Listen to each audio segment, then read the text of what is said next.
રાધે રાધે, જય શ્રી કૃષ્ણ. સ્વાગત છે તમારું સોનલ ડિવાઇન ભક્તિ ચેનલ ઉપર. પવિત્ર પુરુષોત્તમ માસની કથાયાત્રામાં આજે આપણે શ્રવણ કરીશું એક અત્યંત દિવ્ય અને અદ્ભુત પ્રકરણ, જે છે અધ્યાય 24મો, દીપદાનનું મહત્ત્વ. મિત્રો, ગયા અધ્યાયમાં આપણે જોયું કે એક પાપી અને દુષ્ટ શિકારીએ ઉગ્રદેવ ઋષિના પ્રાણ બચાવ્યા હતા. પણ એવું તે શું થયું કે શિકારી આગલા જન્મમાં આટલો મોટો રાજા ચિત્રબાહુ બની ગયો. આજે અધ્યાયમાં અગસ્ત્ય ઋષિ એ મહારહસ્ય પરથી પડદો ઉઠાવશે, જે જાણીને તમે પણ દંગ રહી જશો. તો વિડીયોમાં છેક સુધી બન્યા રહેજો. ઋષિ ઉગ્રદેવે પાપી શિકારીને પુરુષોત્તમ માસમાં કઈ ખાસ વસ્તુના તેલનો દીવો રોજ પ્રગટાવવાનું કહ્યું હતું. એ દીવો પ્રગટાવવાના પુણ્ય પ્રભાવથી એ શિકારી અને તેની પત્ની સદૈવ કયા ધામમાં ગયા અને ત્યાંથી પાછા આવીને રાજા રાણી બન્યા. જો તમે પણ તમારા જીવનમાંથી ગરીબી, રોગ, કષ્ટ દૂર કરીને અખંડ સૌભાગ્ય અને ધન ધાન્ય મેળવવા માગતા હો, તો દીપદાનનો અદ્ભુત મહિમા જાણવા માટે વિડીયોને ક્યાંય પણ સ્કીપ કર્યા વગર છેક સુધી જરૂર જોજો. તો હવે આપણે શ્રવણ કરીએ દીપદાન મહાત્મ્ય. ઋષિ ઉગ્રદેવ કહેવા લાગ્યા, હે દુર્ભાગી શૂદ્ર, આજથી તારા ભાગ્યનો ઉદય થશે, માટે તું એકાગ્ર ચિત્તે હું જે કહું એનું શ્રવણ કર. પવિત્ર પુરુષોત્તમ માસ આવી રહ્યો છે. પતિ પત્ની બંને માસનું વ્રત કરજો. નિત્ય એક દીવો કરજો. શક્તિ ન હોય તો ઇંગોરિયાના તેલનો દીવો કરજો. જંગલમાં ઇંગોરી ઘણી મળશે. પતિ પત્ની સંકલ્પ નિયમ સાથે બ્રહ્મચર્ય પાળજો અને સાંજે શુદ્ધ ભોજન કરી પ્રભુનું સ્મરણ કરી એક દીવો કરજો. દીપદાનના પુણ્ય પ્રભાવે તમારા તમામ દુઃખ દૂર થશે. કોઈ પણ પુણ્ય કર્મ પુરુષોત્તમ માસના 16મા ભાગનું ફળ આપતું નથી. આ દીપદાનથી ધન, ધાન્ય, પશુ, પુત્ર, કીર્તિ, યશની પ્રાપ્તિ થાય છે. કુમારિકા યોગ્ય પતિ, સૌભાગ્યવતી અખંડ સૌભાગ્ય, રોગી આરોગ્ય, દુઃખી સુખ, સંતાનહીન સંતાન, વિધવા તપસ્વી મોક્ષ પ્રાપ્ત કરી શકે છે. એવો આ વ્રતનો પાવન મહિમા છે. અગસ્ત્ય ઋષિ કહી રહ્યા છે, હે રાજન, શુભ આશીર્વાદ આપી ઉગ્રદેવ મુનિ પ્રયાગ સીધાવ્યા. અહીં પાવન પુરુષોત્તમ માસ આવતા શૂદ્ર અને તેની પત્નીએ વ્રત કર્યું. સંકલ્પ કરીને ઇંગોરિયાના તેલનો દીવો પ્રગટાવ્યો. વ્રત પૂર્ણ થતાં પ્રાપ્ત કરેલ પુણ્ય પ્રભાવે પતિ પત્ની બંને સદૈવે સ્વર્ગે સીધાવ્યા. સ્વર્ગનું સુખ ભોગવી પાછા પૃથ્વી પર અવતર્યા. મણિગ્રીવ શૂદ્રનો બીજો જન્મ તું છે અને એની પત્ની એ તારી રાણી ચંદ્રકલા છે. અગસ્ત્ય ઋષિ કહે છે, હે રાજન, હું અહીં તારા પૂર્વજન્મનો વૃત્તાંત સંભળાવવા જ આવ્યો હતો. મારા માટે આ રાજ નકામું છે, તેથી તમે સુખે રાજ ભોગવો, દાન ધર્મ કરો અને નીતિ ધર્મથી જીવન પૂર્ણ કરો. આટલું કહીને અગસ્ત્ય ઋષિ પોતાના આશ્રમે સીધાવ્યા. હવે આપણે અહીંયા જોઈએ કે અધ્યાય 24 પૂરો થાય છે. હવે એનો સારાંશ જોઈએ કે ઉગ્રદેવ ઋષિનું માર્ગદર્શન આપે છે, બરાબર.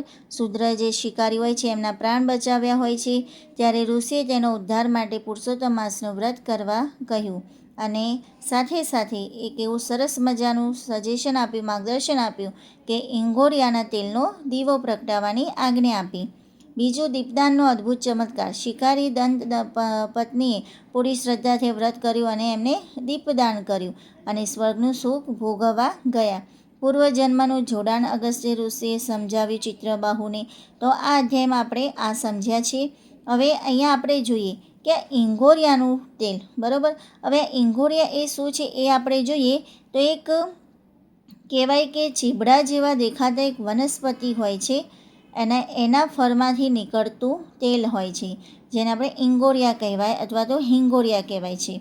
અને આ જે છે ઇંગોરિયા એક કાંટાળો શ્રુપ એટલે કે નાનું ઝાડ હોય છે, જે મોટાભાગે વગડામાં, જંગલમાં કે ખેતરોમાં કુદરતી રીતે ઉગે છે અને એને હિન્દીમાં હિંગોટ કહેવાય છે, બરાબર. તો આવી રીતે એ જે નાનો ચીબડા જેવું હોય છે, નાની સોપારી કે નાના ચીબડા જેવું લંબગોળ એવું ફળ આવે છે, જેને ઇંગોરિયા કહેવાય છે. અને એ જે જ્યારે ફળ સુકાઈ જાય ત્યારે એ કડક બીજ ગોટલી જેવું નીકળે છે અંદરથી, અને એ ગોટલીને ફોડીને અંદરથી જે મગજ નીકળે એને પીસીને આ તેલ કાઢવામાં આવે છે. જૂના જમાનામાં જંગલમાં રહેતા જે આદિવાસીઓ અને શિકારીઓ હતા, એ દીવો પ્રગટાવવા માટે આ તેલનો ખૂબ ઉપયોગ કરતા હતા. હવે કથામાં જે કહેવામાં આવ્યું છે, આ તેલનું જે કીધું છે એનું શું મહત્ત્વ છે, તો પૂર્વજન્મમાં એ મણિગ્રીવ નામનો જે શિકારી ખૂબ ગરીબ હતો અને જંગલમાં રહેતો હતો. તેની પાસે બજારમાંથી તલનું તેલ કે ગાયનું ઘી ખરીદવાના પૈસા નહોતા. તેથી ઉગ્રદેવ ઋષિએ તેને રસ્તો બતાવ્યો કે તારી પાસે જે ઉપલબ્ધ છે, એટલે કે જંગલના મફત મળતા ઇંગોરિયાના ફળ લાવી તેનું તેલ કાઢીને પણ જો તું દીવો કરીશ તો ભગવાન સ્વીકારશે. તો આવી રીતે ઇંગોરિયાનું જે તેલ છે એ આપણે જોયું કે કેવી રીતે હોય છે અને શું હોય છે. પુસ્તકમાં તો એવું ડિટેલમાં સમજાવેલું નથી હોતું, પણ આવી રીતે મેં એક્સ્ટ્રા માહિતી તમને આપી છે. બીજું આપણે જોઈએ કે હવે લાસ્ટમાં મોરલ ઓફ ધ સ્ટોરી એટલે કે મનુષ્ય જીવનમાં લેવા જેવો બોધપાઠ કયો છે. દીપદાન એ અજ્ઞાન અને દરિદ્રતા દૂર કરવાનું માધ્યમ છે. જેમ એક નાનો દીવો અંધારા ઓરડાને પ્રકાશથી ભરી દે છે, તેમ પુરુષોત્તમ માસમાં કરેલું દીપદાન મનુષ્યના જન્મોજન્મના પાપોના અંધકારને મિટાવી દે છે. શાસ્ત્રોમાં દીપદાનને સુખ, સમૃદ્ધિ, સંતાન સુખ અને મોક્ષ આપનારું પરમ સાધન ગણાવ્યું છે. બીજું, ઈશ્વરના માર્ગે નાનું કાર્ય પણ મોટું ફળ આપે છે. એક ગરીબ શિકારી પાસે ઘીના દીવા કરવાના પૈસા નહોતા, તેથી તેને જંગલમાંથી ઇંગોરિયા એક પ્રકારનું જે વનસ્પતિ ફળ છે એ લાવીને તેના તેલનો દીવો કર્યો. ભગવાન એ નથી જોતા કે દીવો સોનાનો છે કે માટીનો કે તેમાં ઘી છે કે તેલ. ભગવાન તો ભક્તનો સાચો ભાવ અને નિયમ જુએ છે. ત્રીજું, સાધુ સંતોના વેણ કલ્યાણકારી હોય છે. જો શિકારીએ ઉગ્રદેવ ઋષિની વાતને સામાન્ય ગણીને નકારી ખાધી હોત તો તે ક્યારેય રાજા ન બની શક્યો હોત. સંતોના મુખેથી નીકળેલા વચનોનું પાલન કરવાથી ગમે તેવા પાપી માણસનું નસીબ પણ ચમકી જાય છે. તો શ્રોતા મિત્રો, દીપદાનનો આ મહિમા સાંભળીને રાજા ચિત્રબાઉ ધન્ય થઈ ગયા. હવે આગળ અધ્યાય 25માં આપણે પુરુષોત્તમ માસની આવી જ બીજી કોઈ દિવ્ય કથા સાંભળવા મળશે. તો આપણે આવતીકાલના વિડીયોમાં એ જોઈશું. અને તમને જો આજની આ સુંદર વાર્તા દીપદાનનો મહિમા ગમી હોય તો વિડીયોને લાઇક અને શેર કરજો. અને મારી ચેનલ જે સોનલ ડિવાઇન ભક્તિ ચેનલ છે એને જરૂરથી સબસ્ક્રાઈબ કરી લેજો. અને કોમેન્ટ બોક્સમાં જય પુરુષોત્તમ ભગવાન લખવાનું ભૂલતા નહીં. જય શ્રી કૃષ્ણ. રાધે રાધે.